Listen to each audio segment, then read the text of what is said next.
Welcome, everyone. Thank you for joining. This is the Oresteia and the Roots of Mourning becomes Electra. My name is Tom Baxter. I head up education here at the foundation. I'm excited. We're going to explore a little bit of what O'Neill is doing in Mourning becomes Electra. In many ways, the play is a retelling of an ancient story. In many ways, it's not. And we have two great scholars here that are going to help us parse that. And I'm really, really looking forward to it. I want to thank them for joining us.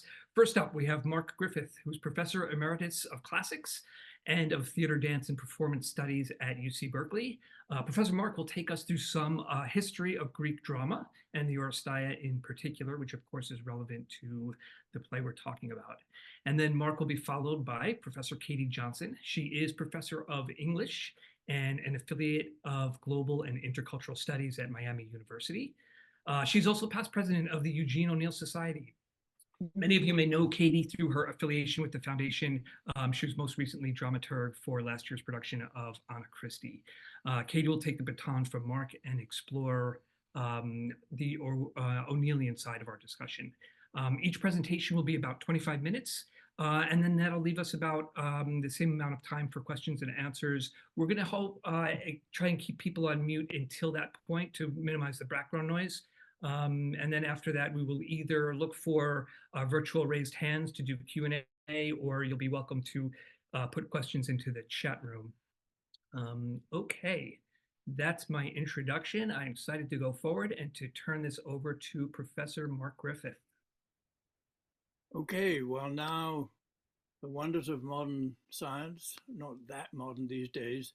I'm hoping that you are now getting a picture of my desktop and of a PowerPoint. Is that working? It is. Yes, somebody is nodding. So here we go.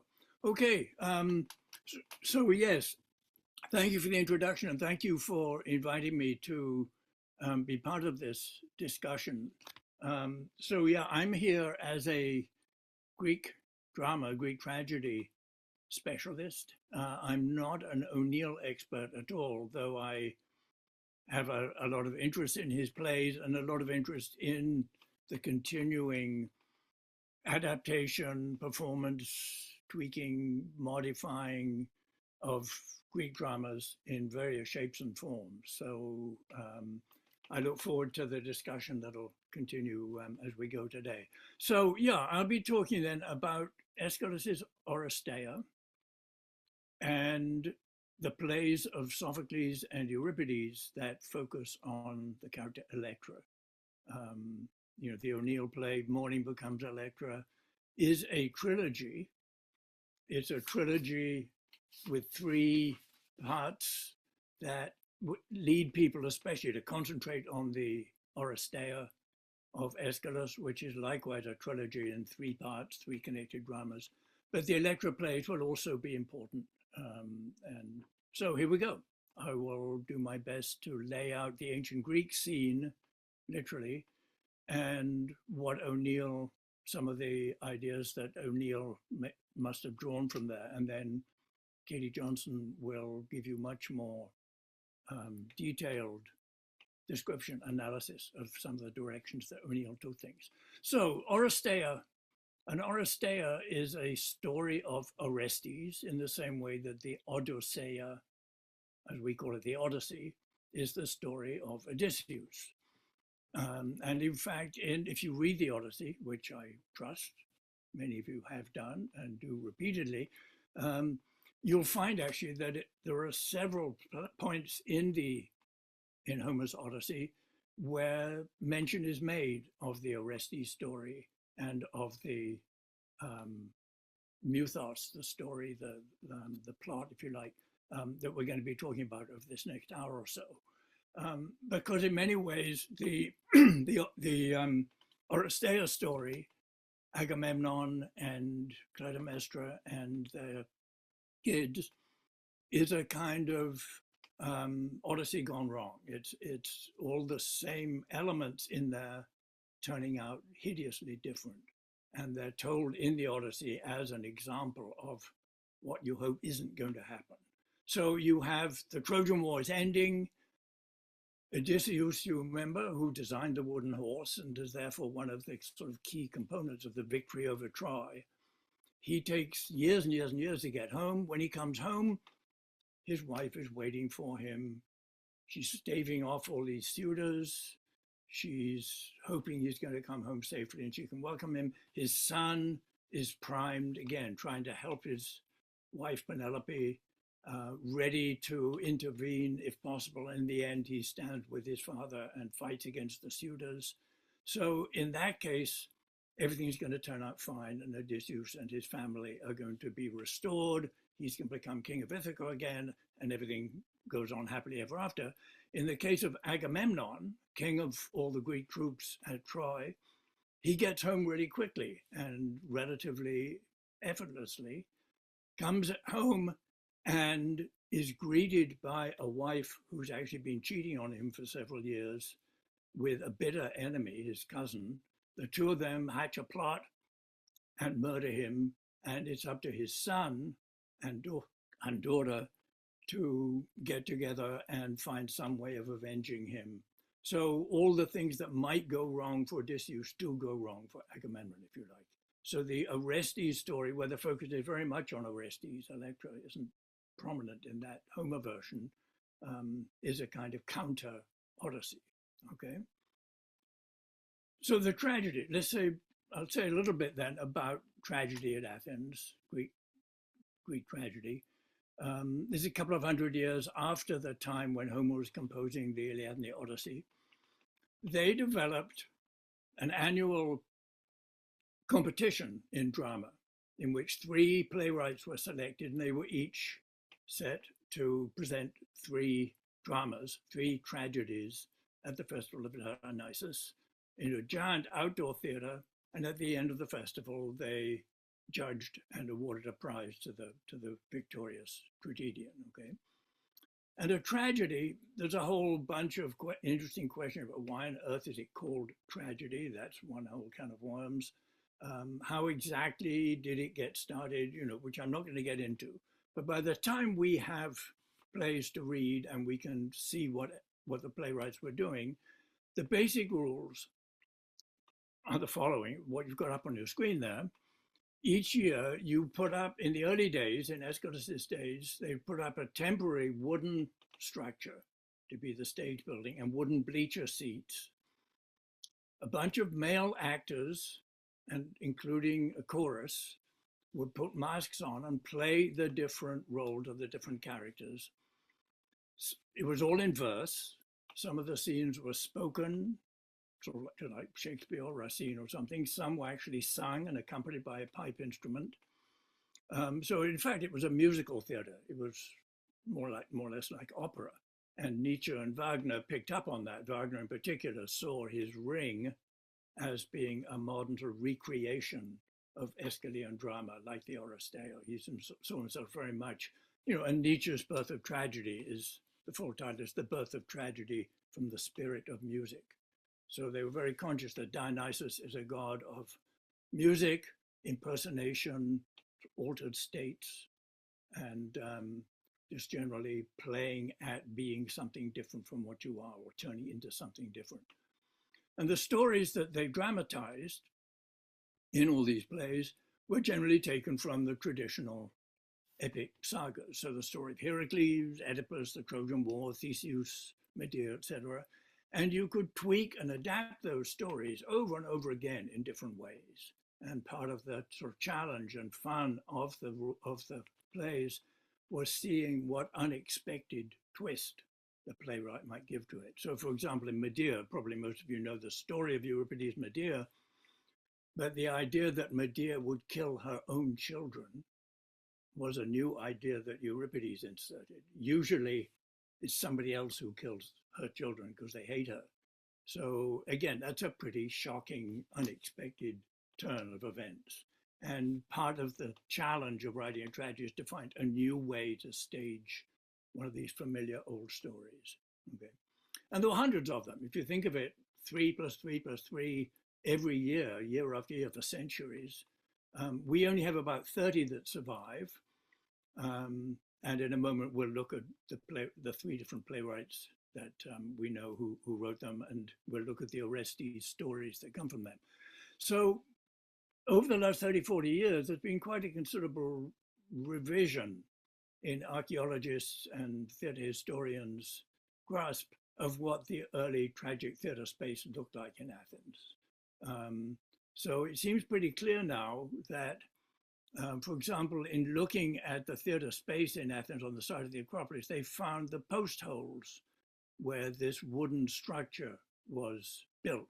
So you erect this skene building, they call it, where scene comes from that, to be a palace or a temple or whatever it might be for each play. There could be a building, a house, and then the bleachers and so on. Here's the Temple of Dionysus in the background to remind us that it's all in his honor. And then they take it down again at the end of the festival. So the early theater, they're still arguing about whether it was rectangular or more circular like this, but either way, as I say, it seems definitely to have been wooden and temporary.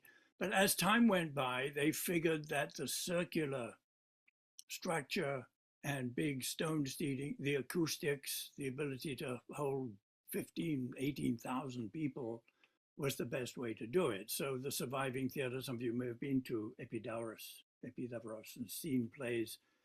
The acoustics are phenomenal. So by about 100 years, 150 years after Aeschylus' life, this is by then what the theater looks like for the Greeks. This is the poor old theater of Dionysus itself. And those awful Romans had come in and messed it up. And they used to like flood it and have sea battles in it and things like that. It was all a little cruder. And the actual original theater space has got modified. So Epidaurus is more like what it would have been. So we think of this as what, in the end, became the sort of standard theater space in which these plays were produced.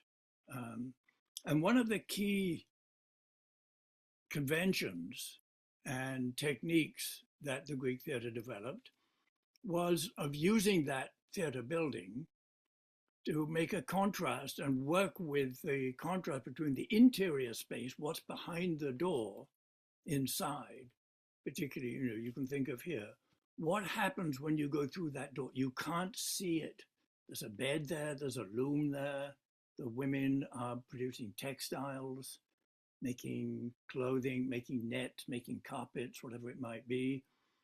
And it's also where the bed is, where the sex is happening, where the marriage is being fulfilled, where the children are born. It's also where people go to plot things or to commit suicide or commit murders in secret and so on. So the hidden interior space, which you can imagine what's going on, or you can bring reports out of somebody who's gone in there, seen something horrible, came running out and tell everybody what they've seen. So Greek tragedy is very wordy. There's not actual killing on stage. You have people running in from the side. Oh, I've just come from the harbor. Oh, I've just come back from Troy, and talking to one another in this space here, and then going inside. And on the whole, the inside space is a female space, feminine space, and the male space is where the politics and the wars and the debates and so on are taking place. So Agamemnon coming home from abroad and being welcomed by his wife at the door, saying, "Come inside, dear, let me give you a nice warm bath." The audience knows what's happening, and she knows what's happening, but he doesn't. And that's where a lot. So that's the space, quickly. We have a few pictures many from vase paintings of costumes. They all wear masks, so they only have, these are chorus members. One's put his mask on, one hasn't yet. They have dancing shoes, and the chorus can be different people in different plays. So the three plays of Aeschylus's trilogy are, in the first play, they are the elders, sort of advisors to Agamemnon. The second play, they are female servants in the household, friendly with Electra and hoping that someone can come and get rid of this awful Clytemnestra that's been dominating them. And in the third play, sensationally, the chorus are the avenging furies, their divinities, sort of like dogs hunting around, sniffing, chasing after the murderer, Orestes. So you can have a chorus of all kinds of different characters, and these actors can put on their masks and become and sing the songs and do the choreography. Here are some sample masks. You can see here a male hand, sort of sunburned brown hand, holding a female, white, pale female mask. This is a scene that might be from Oedipus the King. People think Oedipus hearing the news from a messenger while Jocasta, his mom and wife, is realizing what's going on and is about to slink off and commit. We're not sure, but we have a few pictures to give us some idea of what the masks look like. Okay, so what happens in their plays? There are three Greek tragedians you all know have heard of, Aeschylus, Sophocles, Euripides. They all actually composed plays on the Orestes story that survived to the modern era.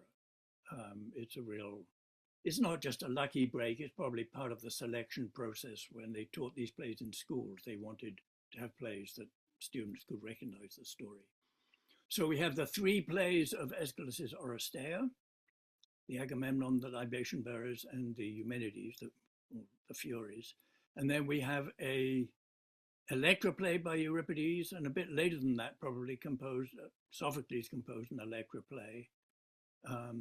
And then Euripides also wrote another play on Orestes and a play about one of the other siblings, Iphigenia. So we have, and in the case of Sophocles and Euripides, their plays are separate, self-contained plays, just like Medea or Oedipus the King. So he doesn't write a connected trilogy of three the way Aeschylus does. Okay. So the Oresteia. It's the only surviving trilogy that we have from antiquity where you have three plays produced at the festival that are in sequence and are really kind of like three acts of one giant drama, the same way that O'Neill did it. The later plays, the later tragedians gave up on that trilogy habit and tended to put on three quite separate plays. And I've given you the story pretty much. Agamemnon coming home, being murdered by Aegisthus and Clytemnestra, and then avenged many years later, because when he's killed, Orestes is just a baby. So Orestes grows up abroad, then comes back home. His sister's been in the palace all along, kind of waiting, biding her time, hoping for his return. He comes back, they get together again, and he kills Clytemnestra, his mother, and her lover Aegisthus. And at that point in Aeschylus's play, and in most versions, the avenging furies of his mother come chasing after him. And he freaks out and he runs off at the end of the second play. And he enters the beginning of the third play, still freaked out, with the furies chasing after him and wanting to suck his blood. And they're like the Canadian mounted police, the Mounties. They always get their man. You can never escape the furies. They're hideous, scary, terrifying creatures, okay? So in Aeschylus' trilogy, he then has a third play in which they set up the first jury murder trial of all time. That's the way the story sets it. There's a trial. Apollo, who's been promoting the vengeance and encouraging Orestes to do it. So he's one god, is the god of defense in the trial. The Furies are the prosecution. And it comes out with a hung jury, split jury, and Athena adjudicates that they'll end up with Orestes getting off and escaping. So that's his version of how the story ends. Homer actually plays down very much the killing of the mother. In Homer, it's very much Orestes comes home and kills Aegisthus, and the fact that Clytemnestra has to be cleared out of the way is rather hushed up in the Homer version. But Aeschylus makes it absolutely front and center, the son killing his mom. Now, it's a ghastly family. They all descended from Tantalus, who just sort of for fun chops up his own son and serves him to the gods in a cannibal stew, just to see if they can tell the difference. And actually they can, unfortunately. So Tantalus gets tantalized. He's sent down to the underworld and spends the rest of his existence unable to reach the food or reach the, so Odysseus and Aeneas in the Aeneid, everybody goes down to the underworld and looks at Tantalus being down. So he's a pretty bad ancestor, but things stay the same, get worse even as the family goes on. A couple of generations later, Atreus and Thyestes are brothers. Thyestes seduces Atreus' wife, and Atreus, in the end, invites Thyestes to dinner and pretends to forgive him, but serves him up a bunch of Thyestes' own children in another stew, and then tells him what he's done. Thyestes gets very upset, literally, and curses him. So Thyestes' remaining son, who is Aegisthus, grows up hating Atreus' family, i.e. Agamemnon and Menelaus, and sworn to get vengeance against him for that hideous crime in the past. So cannibal feasts, adulterous brothers, all kinds of mayhem go way back in this family, and they keep coming back over and over. Meanwhile, so then the Menelaus and Agamemnon marry, the two brothers marry two sisters. Menelaus marries Helen, who goes off on another adulterous trip with Paris of Troy and causes a Trojan War. Agamemnon marries Clytemnestra. They go off to get Helen back. On the way to Troy, Agamemnon sacrifices his own daughter, his and Clytemnestra's daughter Iphigenia, in order to get the wind to blow the right way. So Clytemnestra has strong reasons for hating her husband for what he's done there. And so she's on the one side there, and Iphigenia is sacrificed. Agamemnon comes back from Troy, and Electra and Orestes have been waiting finally to get their own back. They choose to avenge their father by killing their mother, but also killing Aegisthus, who's more of the outside of the cousin. So the O'Neill play, which I'm sure some of you by now have read, and all of you I know will be seeing staged, picks up on several of those characters, and we'll hear more about them in Katie Johnson's talk in a minute. So you have the returning general and the wife and the Aegisthus figure, and then particularly the Electra figure, Vinnie. In Aeschylus' play, Clytemnestra is a very domineering, powerful, strong woman.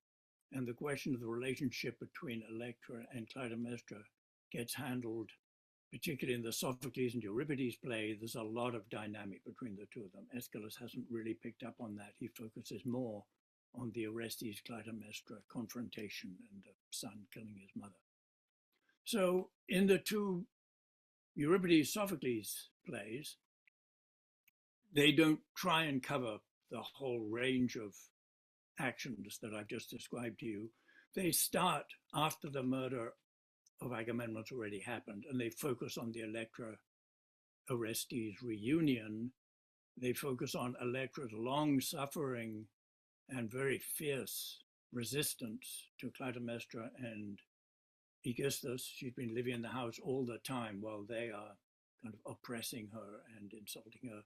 And she waits for her brother to come back and sort of idealizes him and hopes that he and his trusty friend Pylades will be able to get together. So the various ins and outs of how that reunion happens that Sophocles and Euripides both deal with. And so there's a lot of Electra in their two plays. We have actually some vase paintings that show non-dramatic reactions to the story. And there's one really fascinating, famous one in the museum in Boston, Museum of Fine Arts, where to show just how the mirroring, how the return of Orestes and the vengeance is the sort of payback, not the sort of payback, it is the payback for the first round of murders. So in Aeschylus' trilogy, you have one return and a killing, and then the return of Orestes and a killing. So it's tit for tat, if you like. And this vase painter is doing the same thing. So here's Aegisthus killing Agamemnon, who's naked and covered in a sort of diaphanous veil, shroud thing. So he's in his bath, it seems, and has been caught in a net.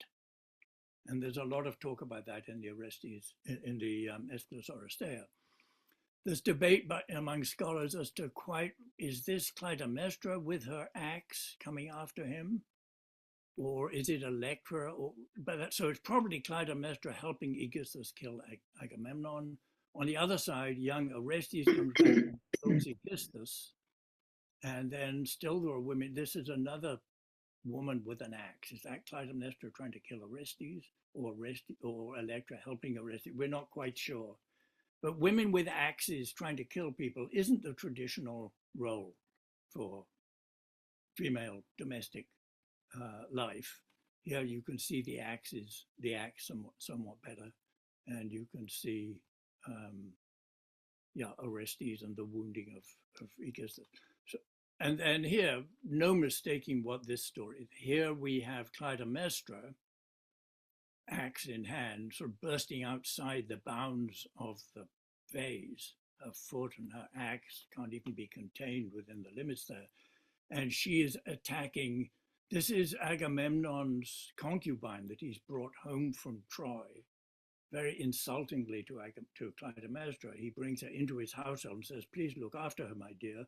This is Cassandra, the prophetess of Apollo, who is Agamemnon's war prize."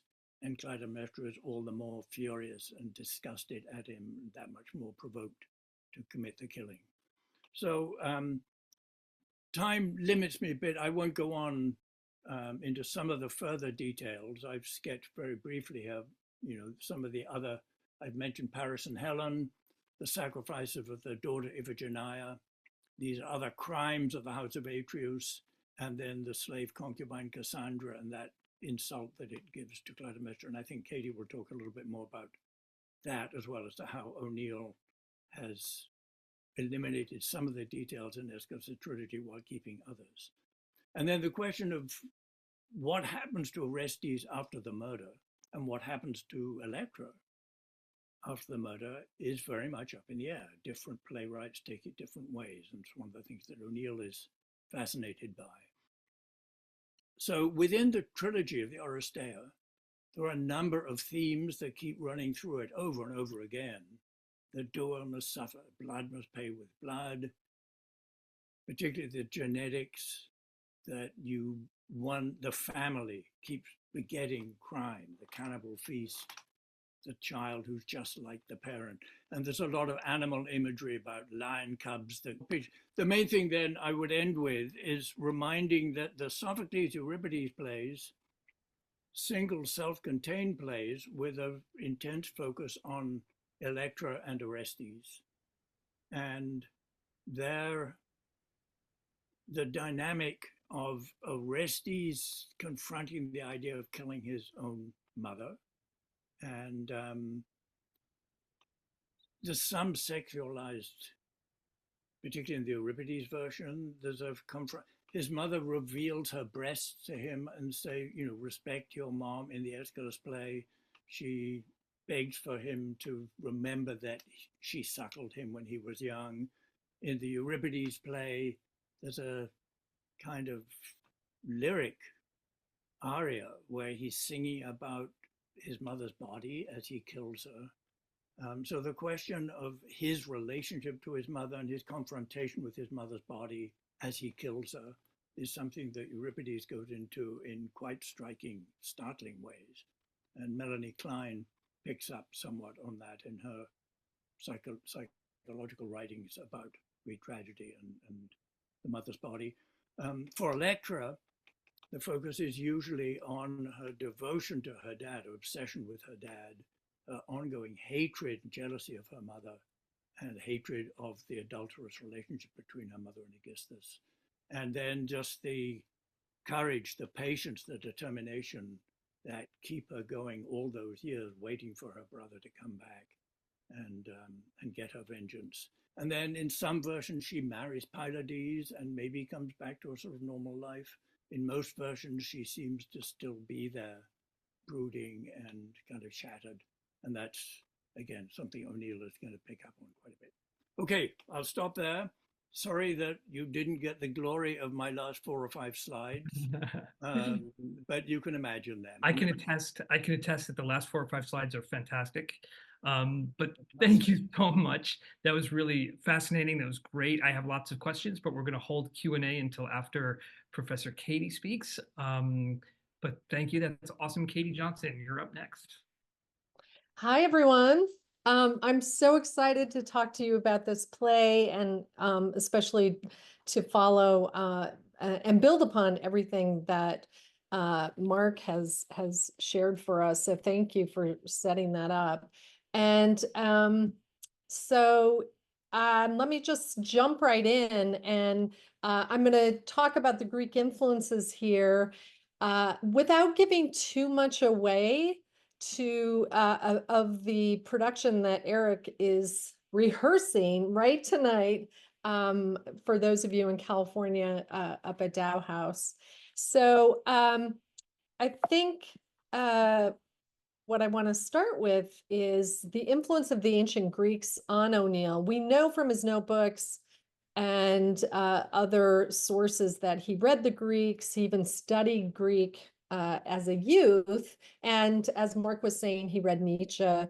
So he's very much informed of the ancient Greeks. It was very formative to his thinking. But in addition to that, he read Freud, even as he denied it. Those of you who remember Desire Under the Elms, you know, he was sort of denying the Oedipal influences there. But of course, he knew about it and knew about psychoanalysis, and for a short while was himself in psychoanalysis.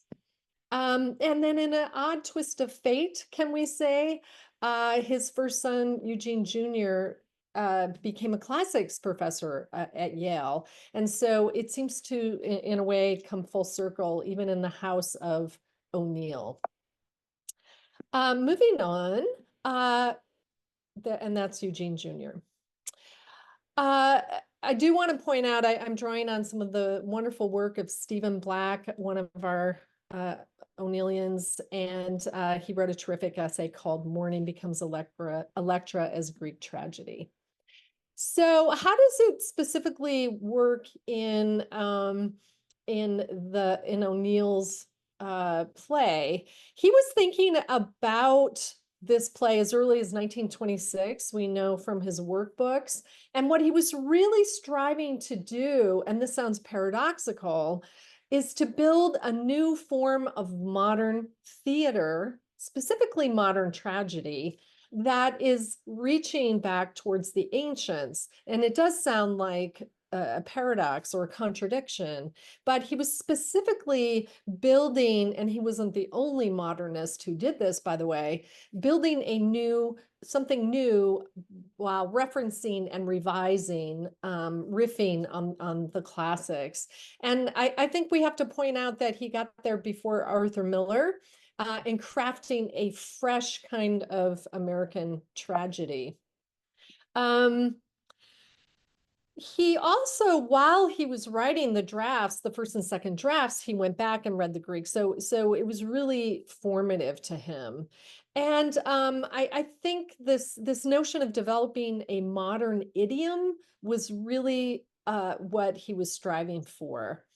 And I think, as we've learned, he built upon the other works of Aeschylus and Sophocles and Euripides, but he really wanted to, as Brooks Atkinson, the New York Times critic, wrote, give the play to Electra. And even Atkinson ran his headline of "Tragedy Becomes O'Neill." So he was really, I think everyone knew that when he was writing this play, 1930, staged and finished in 31 and premiered in 31, something new was going on.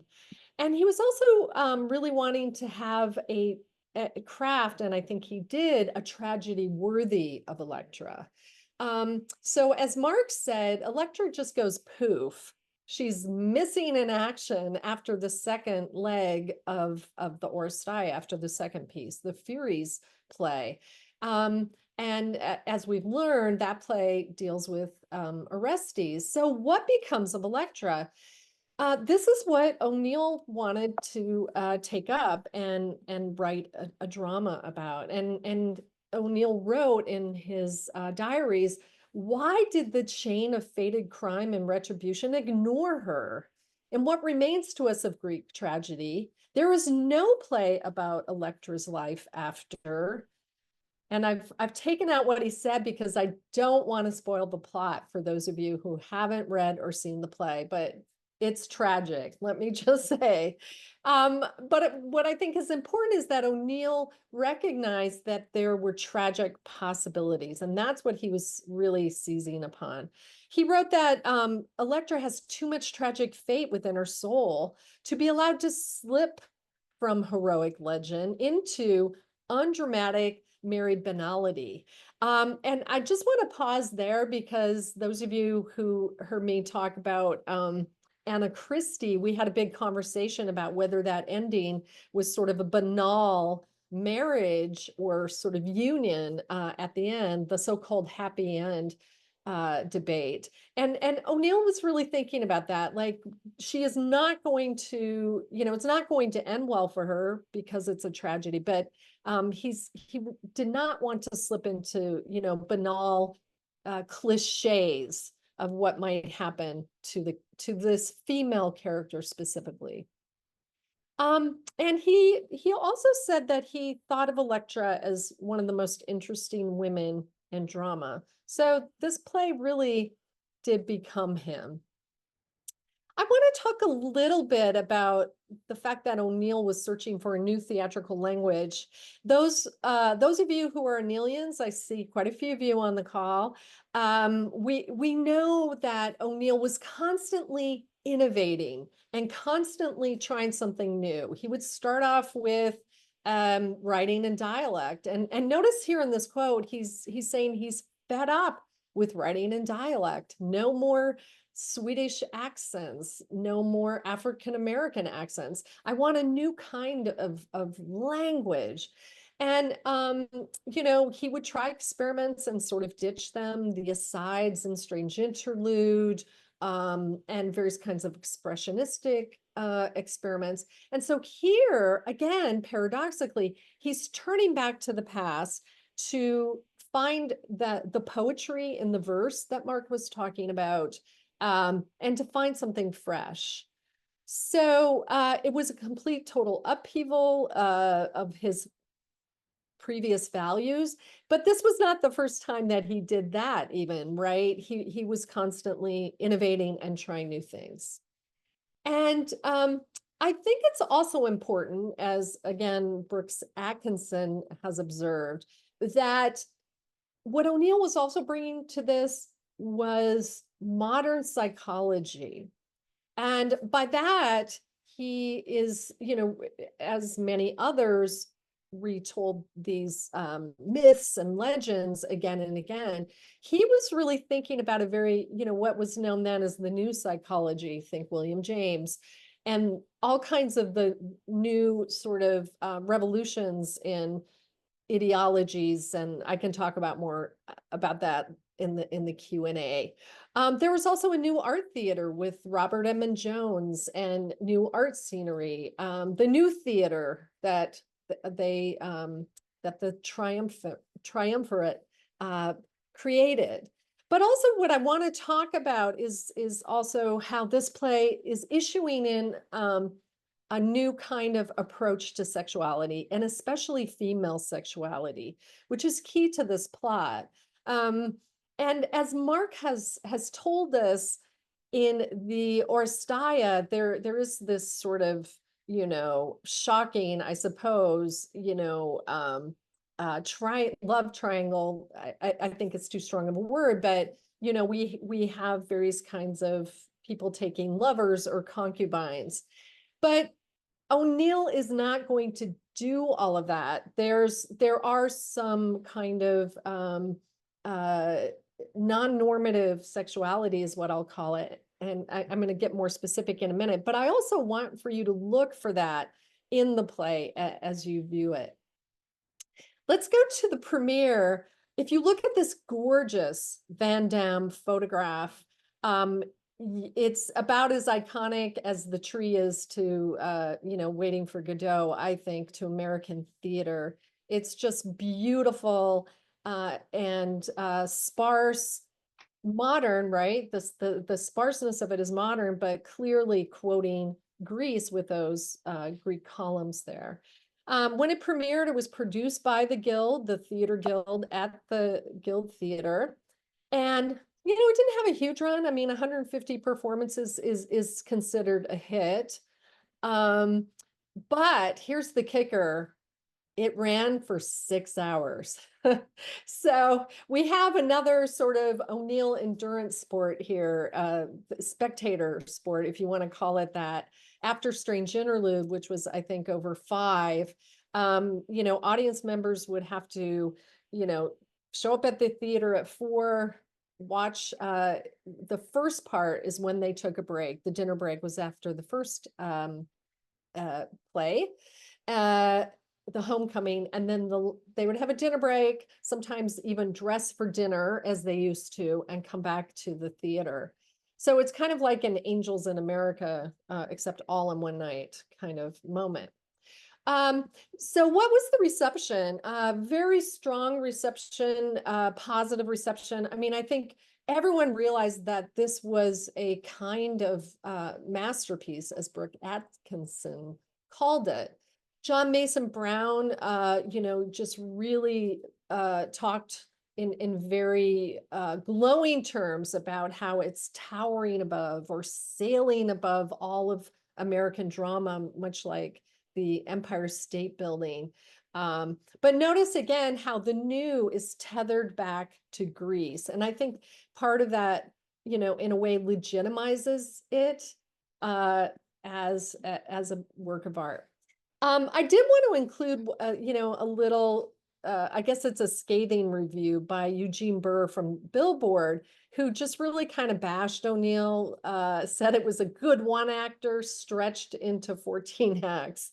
And he just really, it's been a while since I've read something this nasty. He delves into morbid psychology.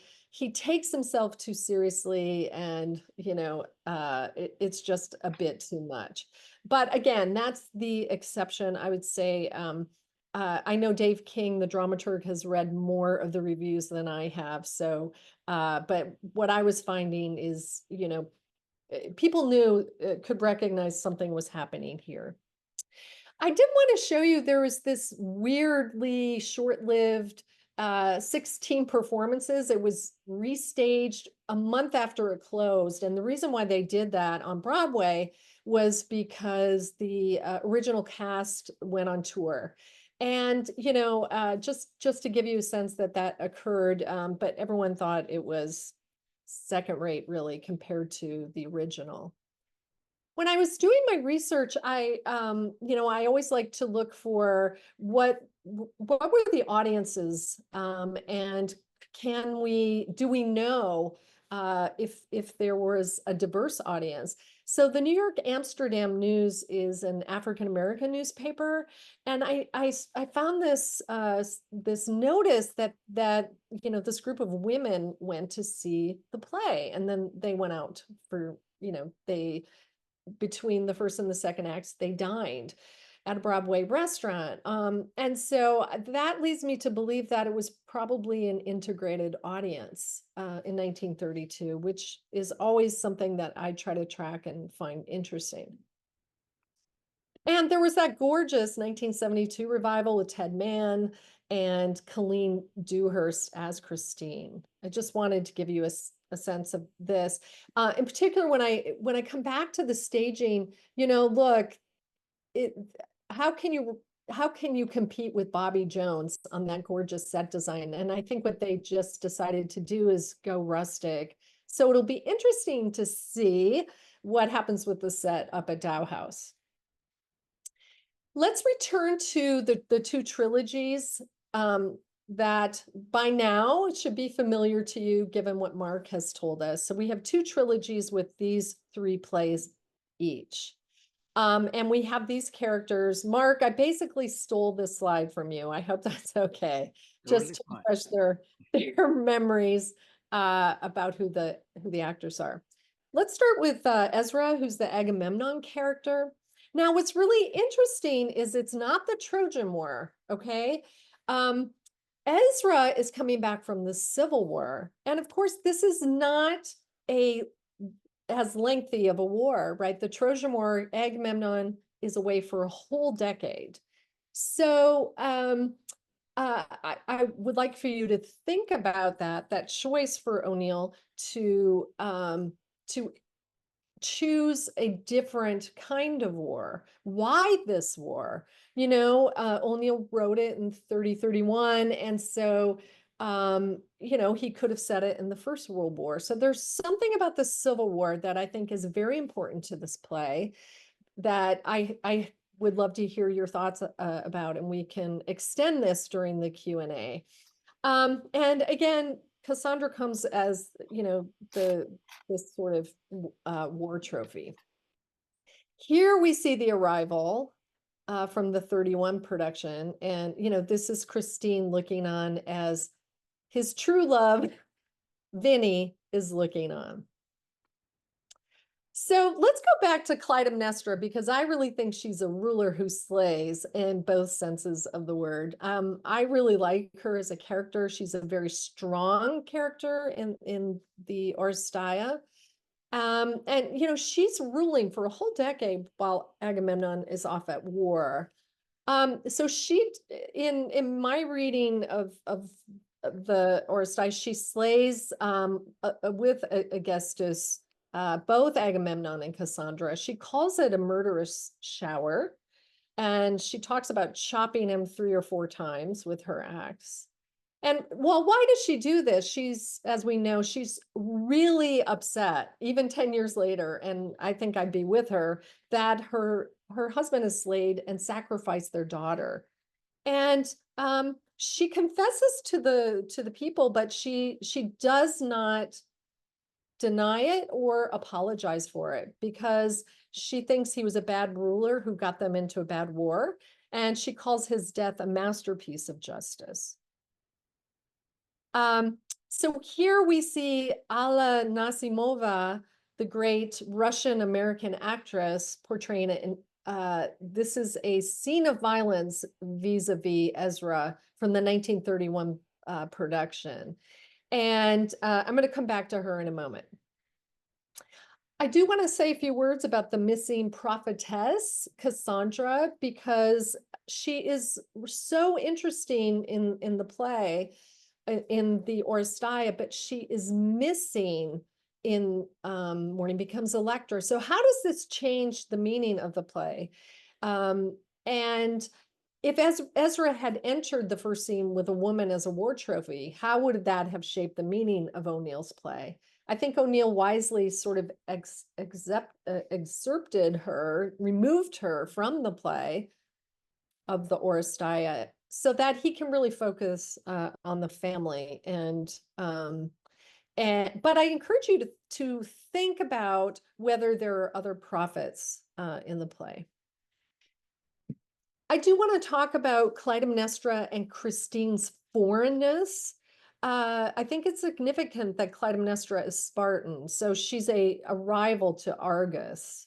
And so too, Christine in Mourning Becomes Electra is described as French and Dutch, which is very interesting to me, but also foreign looking. So what is that doing in this play? And even the reviewers called Christine a foreigner. So everybody was picking up on this fact of foreignness. And I'm just wondering if we can think a bit about what O'Neill was maybe getting at in regards to immigration in the US at that time. And of course, Nasimova was she herself was an immigrant, Russian-American, born in Russia, and was always seen as a very exotic actress. So she was really perfect for this role. And she got glowing reviews, as you can see here. One thing I want to put up here is, you know, does Christine slay in the same way that Clytemnestra does? And by that I mean, you know, she has not ruled a kingdom for a decade. right?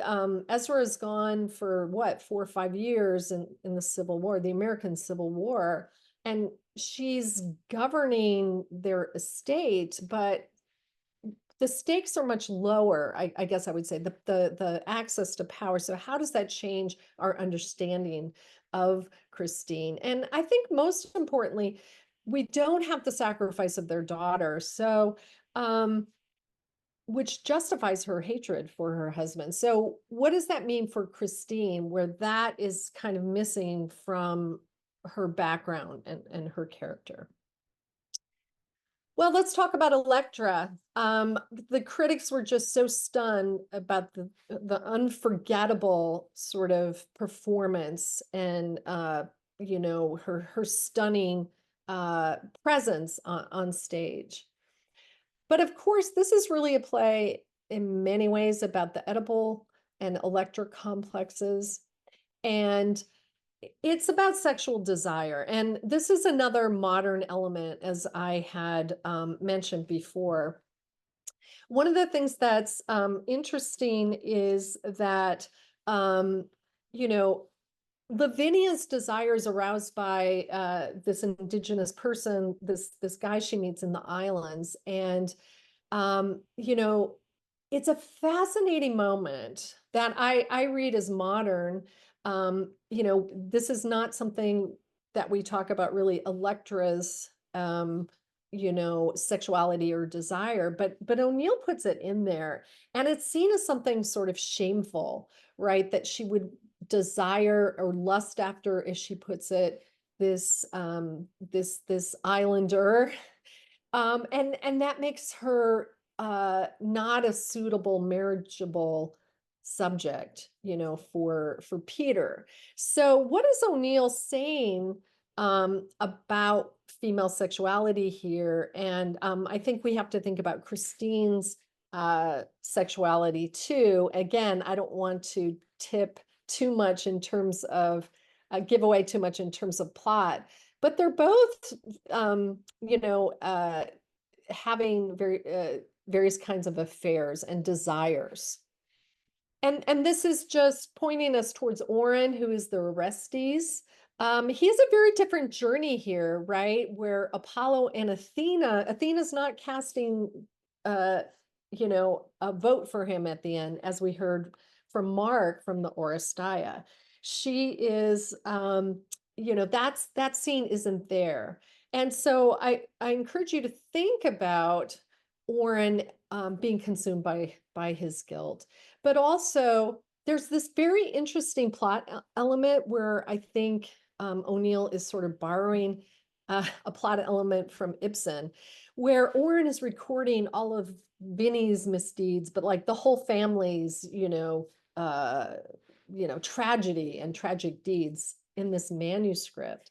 And look for it, because it's really this sense that like the manuscript is a weapon.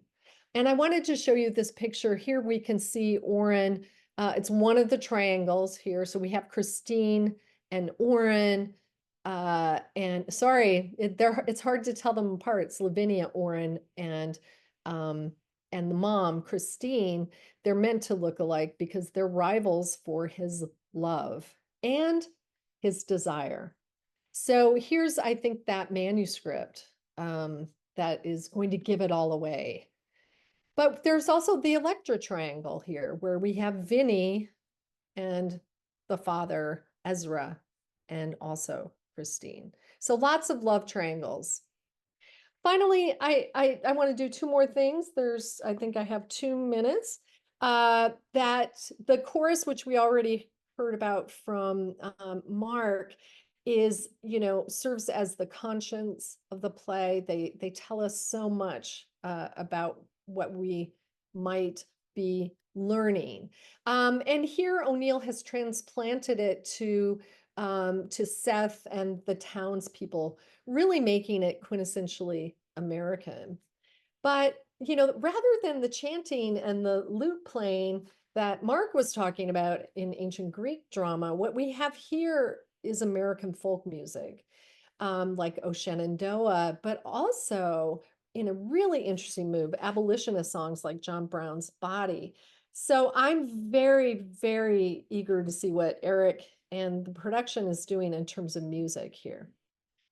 I'm going to skip ahead and just show you one final point, and that is, what does it mean to have a site-specific performance? So if you look on the far right, that is Robert Edmund Jones' drawing for the set. You know, those big columns on which Vinny and Christine, we see them sit. And I remember, I don't know, Rob Dolling, if you're on the call, but he did take me on a tour of New London and point out that this Greek revival architecture from New London, O'Neill's boyhood home, he believes really influenced his imagination, O'Neill's imagination for Mourning Becomes Electra. And I think you can definitely see that connection here. And so finally, when we look at Dow House and Eric's wonderful idea to stage it in part of the house, or rather in front of the house, as I understand it, this is the backside of the house, as many of you know. How is that going to open up new possibilities in terms of how we think of that kind of space and site-specific performance? So I think I'm going to end it there. That's all I have for now, because we really want to hear your thoughts and questions. So I'm going to hand it back to Tom. Thank you. Thank you so much, Katie. That was great. That was fantastic. So I encourage you to, you, the audience members, to raise your virtual hand. It should be under the React little icon at the bottom, or you're welcome to type your questions in the chat, and we'll be perusing those and calling those out. I wonder if I could, while people are gathering their thoughts, maybe just start with one or two questions. Mark, I think you had on one of your slides that we didn't get to, that morality for Greek dramaturgs might be right versus right, and not right versus wrong, but where there is not a clear choice. And I wonder if you could just talk about that for a minute. Certainly, yeah. And I think it goes along also with Greek polytheism, which in many ways is a much more, I think, convincing picture of how the world works, the universe works, than monotheism. Monotheism's kind of a little simple-minded, maybe. It often turns into sort of God versus the devil, or, you know, sort of Manichaeist. Polytheism, you have a number of different divinities that represent different constituencies, elements in the universe, which, you know, have power and validity and often come into conflict. And avenging your dad for, you know, is a justifiable, in many ways, admirable. I mean, vengeance. If somebody blows up the Twin Towers, do you turn the other cheek and say, well, you shouldn't have done it, but I'll, you know, it's not my responsibility to go out and blow up a whole nation and destroy its gut. You know, so vengeance is a very understandable impulse. And some people feel, you know, God is directing them to do that. In the Greek case, the punishment of Troy is demanded by the god of hospitality, Zeus, because Paris, you know, there are all these different reasons why it was just to destroy Troy. There are all these other ways in which innocent people were slaughtered, and Agamemnon's guilty of pretty much genocide. And then, you know, so he's right and he's wrong. And the same with Orestes. He was right to avenge his father, and Aeschylus is a horrible, sleazy, adulterous guy. And the city of Argos is being tyrannized by people who aren't legitimate, all of that. But killing your mom face to face with a sword is revolting. And there's something at all, both intellectually and, you know, so the Furies are right that he's a monster who should be punished. And Apollo is right that avenging his dad was the right thing to do. So what do? You have a jury trial and 6 of them vote one way and 6 vote the other way. Now what do? And the way Aeschylus ends it is, by modern standards, pretty outrageous, because Athena simply votes, I think dads are more important than mothers. Mothers are just a receptacle for the seed. I myself, Athena, was born from Zeus's head, so I'm entirely of the father. I don't care so much about mothers, so I'm going to vote for Oreste. And many people have felt that's not a really adequate solution to the moral dilemma. And when, Simone de Beauvoir, Martha Graham, round about the same time or very shortly after, O'Neill is writing his play, focusing very heavily on Christine and Lavinia and their motives and so on. There are others, there's feminist waves that make Clytemnestra the hero, are getting stronger and stronger. And in any case, so Great. I think polytheism has a lot to be said for it. You recognize different elements, different claims can be right, and they come into conflict. Yeah, and it makes for incredibly interesting drama when it's not just great for drama. Yeah, and you can have them both speaking on the stage at the same time, face to face, and arguing. Yeah. Let me read from the chat from Chris Westgate. I've been thinking a lot about distinctions and overlapping of classical and modern drama. Can Mark and Katie say anything about how O'Neill negotiates this? Katie, do you want to start with that one, maybe? Sure. I think because O'Neill so deliberately was modeling Mourning Becomes Electra on classical Greek theater, I think he was, the Oresteia specifically, I think he was really trying to elevate his art form in a modernist way, as I was saying, paradoxically, by turning to the Greeks. And, there were, while also adding, local color. And that was something other modernist writers were doing. If we think about, William Carlos Williams, or even some of the other, even the Wasteland with those copious, footnotes. I think, there's a way in which, or look at Susan Laurie Parks' it's the Ulysses remake in her play, Father Comes Home from the War, maybe. So I think, there are, I think, great playwrights.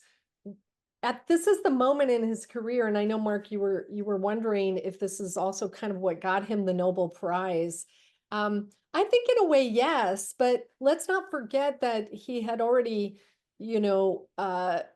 won 3 Pulitzer Prizes, Beyond the Horizon, then Anna Christie, then Strange Interlude. Now he's trying to elevate the art form, and the negotiation, to Chris, is sticky, right? Because you're going to find, and I know you know this, he's really, in a very direct way, he has those characters lined up, right?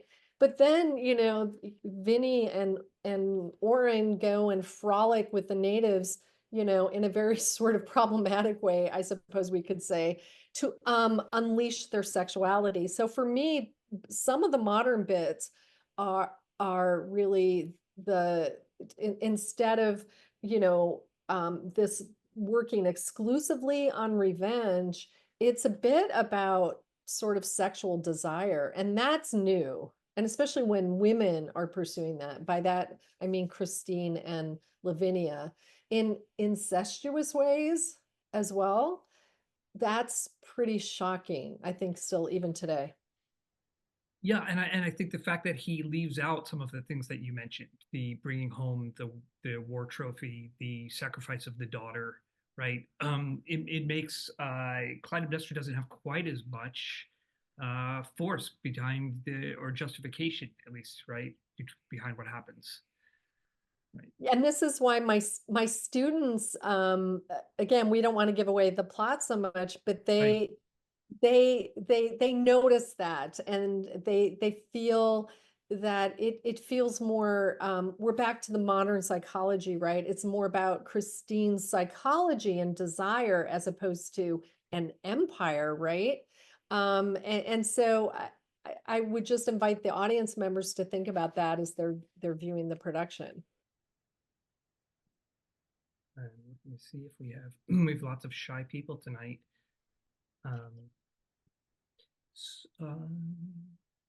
Thank you, especially to our East Coast viewers. Thank you. Is that from you, Allie? Yes. And for Katie, who's on East Coast time, thank you for staying up late. We appreciate it. Um, Mark, it was so interesting to see the structure of Greek theater and to actually visually see how things happen in the doors behind where you don't see Medea's children get killed or anything like that. Very, very interesting. And I'm wondering how O'Neill takes that. Is there just as much stuff that happens off stage for O'Neill or no? Either one of you. Yeah, I'm not sure. I don't know if it's possible for me to share my screen for 30 seconds, or is Sure. that not going to work now? I don't know. We can try. Do I have permission to try? Yes. Okay, because I did just want to show the last. You can definitely try. Go ahead. Okay, so the last slide I was going to show and that I now will show just had 3 scenes from the plays I was talking about. So the first one is, Agamemnon's come home, the war hero general. There's Clytemnestra talking to him saying, hey, you're so great, you're so mighty, trample on, this is the first red carpet in history, walk along the red carpet and we'll honor you. And he's saying, oh, no, I shouldn't do. So, as a power play, and the dynamic between the two of them, sort of on whose terms and at what, symbolically, what does it mean to trample on blood-colored carpets, as so it reminds you. So the use of the door, and what is she going to do when she gets inside? Well, what she's going to do is offer him a bath, take all his clothes off, and then drop a net over him and slaughter him. And then what they did in the Greek theater was wheel out a little sort of platform, a little dolly with this montage on it. So this is Clytemnestra and Cassandra, and she's standing over them saying, this is where the shower of blood phrase is used. And she talks about it's like being a tree or the grass when the rain comes down, just exulting in the spatter of the liquid. It's amazing poetry and just a ghastly speech, but tremendously powerful.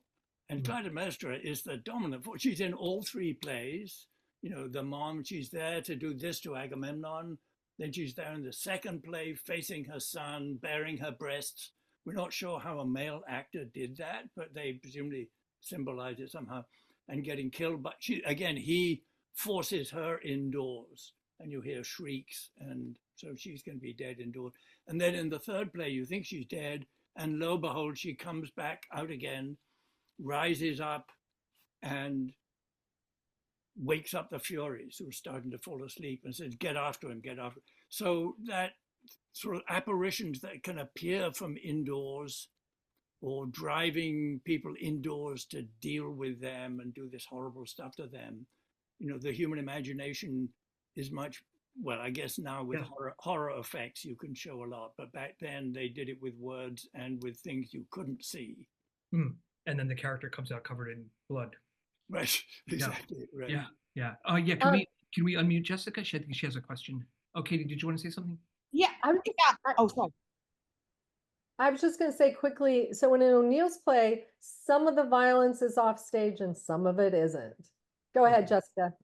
I wanted to say this has been fascinating and wonderful and a big callback for me from going to drama school. And I was curious if either of you had a favorite character in any of the plays. I have a penchant for Antigone. I know that's not part of this, but that's one of my favorites. But I was just curious about if you had a favorite, because I see Clytemnestra as very much like a feminist icon in many ways, because she does not allow, in the end, she does not allow it to go unheard, her voice. So I was just curious about what you both thought. Yeah, I love her too. That's why I call her a slayer, But I think Electra, think about, that terrible film that Jennifer Gardner was in called Electra, right? Yeah. Popular culture is smitten by Electra. And she's, Vinnie, the Vinnie character, Lavinia, is really quirky and like amazing, but also the Christine character. I hope you get a chance to see it, because I think the two actresses, Cindy and Dean, are so amazing, and they're going to just kill it. I mean, I think they will just bring amazing interpretations to these two women. Mark, do you have a favorite character from Greek drama? I know we've talked about mine is Philoctetes, but go ahead. Yeah.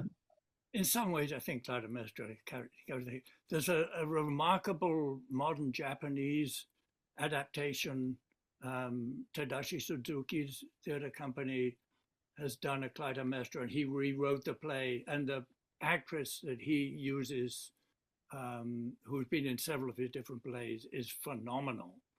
And the combination of sort of scary, terrifying, and impressive, regal, and yet also, passionate and emotional. It's a great.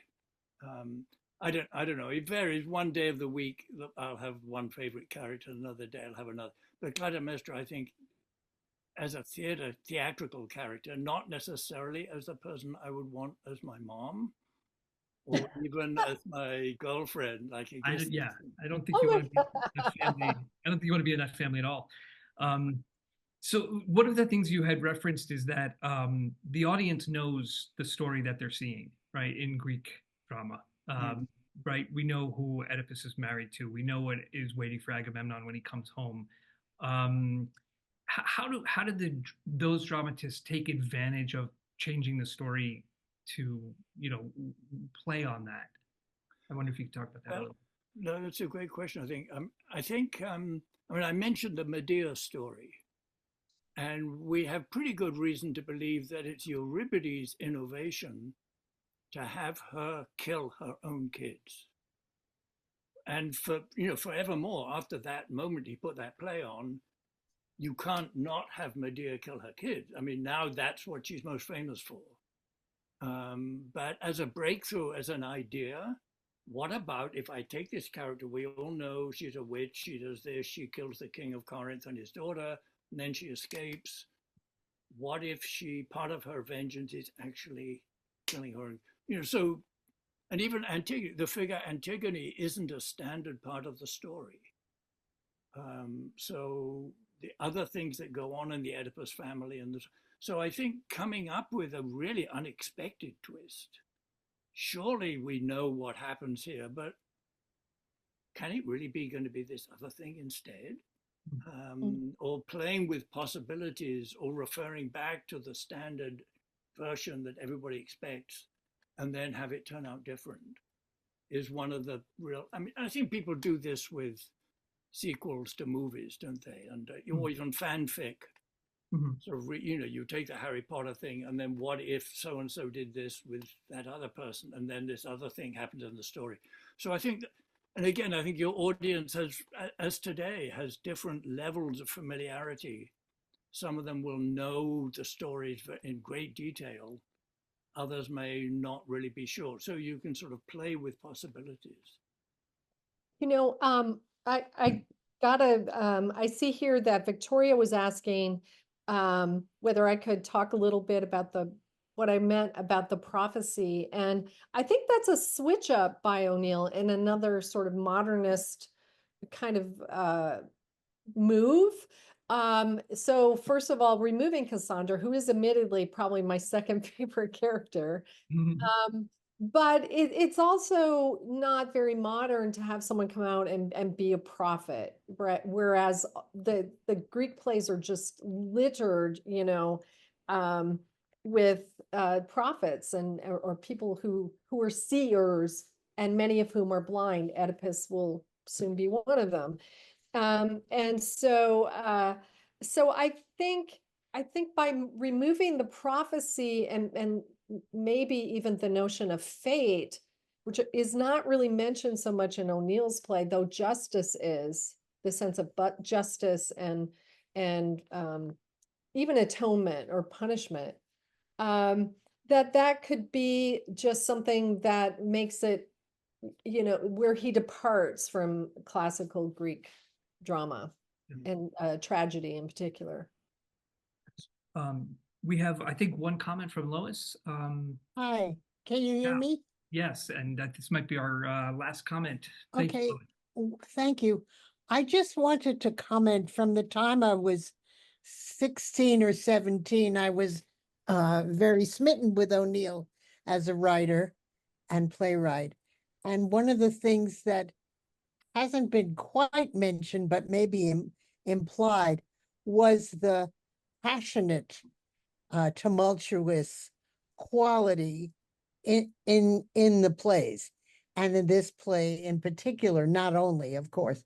And it wasn't, in my mind, just only elevating his work, but also allowing that intensity and ugliness to be part of the play, not only in the violence, but the subtext that was so intense that as a teenager, I immediately found myself entangled in it and felt that it spoke to me in the circumstances I was in. Nothing like the violence on the stage, however.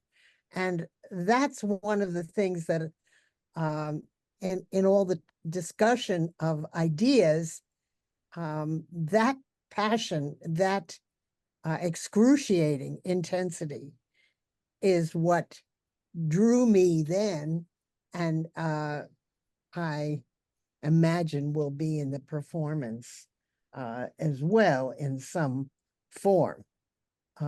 So I just wanted to put in a pitch for the fact that he brought that out. He wasn't afraid of it, and he contained it in his remarkable structure and use of the Greek tragedy. Well, yeah. Lois, what a great comment. And if we're talking about passion, I think we have to talk about his about Carlotta, right? Because he's writing this after he dumps, for lack of a better word, his first wife, and takes up, he's just overcome with passion for Carlotta Monterey. And there's a long story about that. And some of the people who were here on the call have written those books. Their sexual relationship was a huge part of their partnership. And I think we see some of that really explosive, sexuality in this play. And I'm very excited to see what Eric and the company does with it.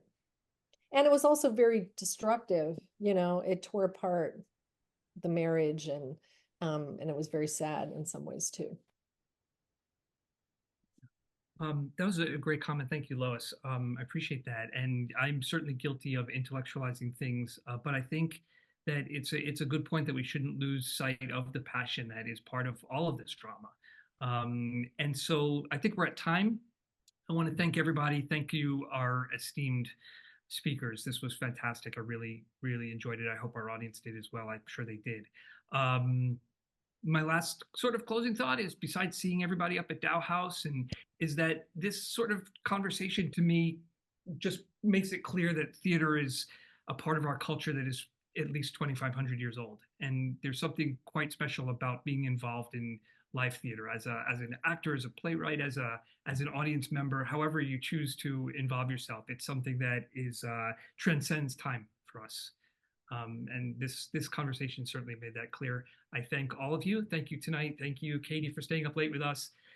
Appreciate it. And we will see you at Dow House. Thanks, everyone. Bye. Bye-bye. Thank you.